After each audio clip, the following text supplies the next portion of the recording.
The American white pelican is a huge bird, 4 feet tall, with a 9-foot wingspan. Besides the pelican's sheer size and elegance, the distinctive pouch on his bill, generally angled demurely down, makes him a Hollywood bird, a celebrity people recognize and gawk at. He doesn't give out autographs, but he attracts his share of paparazzi.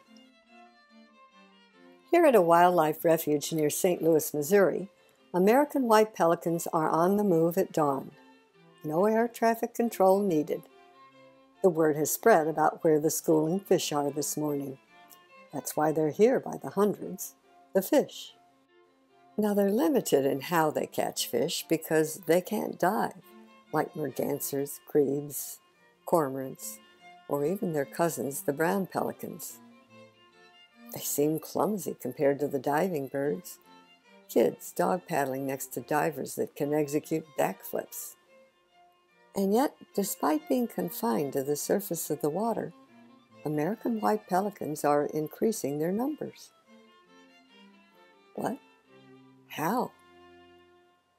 They succeed partly because they have in their bag of tricks a unique fishing strategy that uses both their size and their flocking nature to advantage.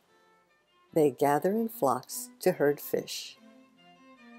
They appear to be just moseying along with no particular destination, but as they take their morning stroll, they're using all those large paddling feet to herd the fish into shallow waters where the birds don't need to dive.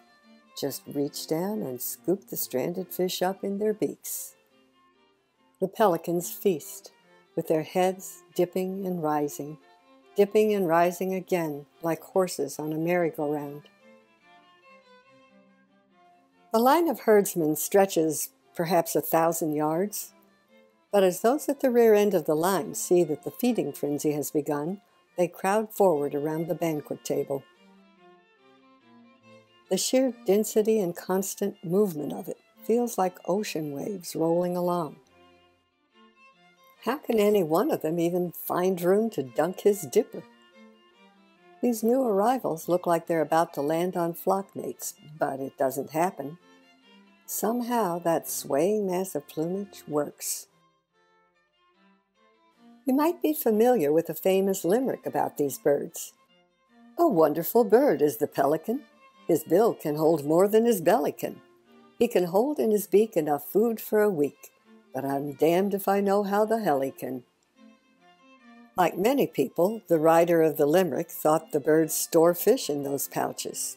They don't. The bills are scoops, that's all. Anything they catch goes promptly down their gullets. The way they gulp down fish after fish, I don't see how there could be many of them left to catch. And the pelicans soon satisfy their appetites. Sated, they arch their necks and turn en masse to preening.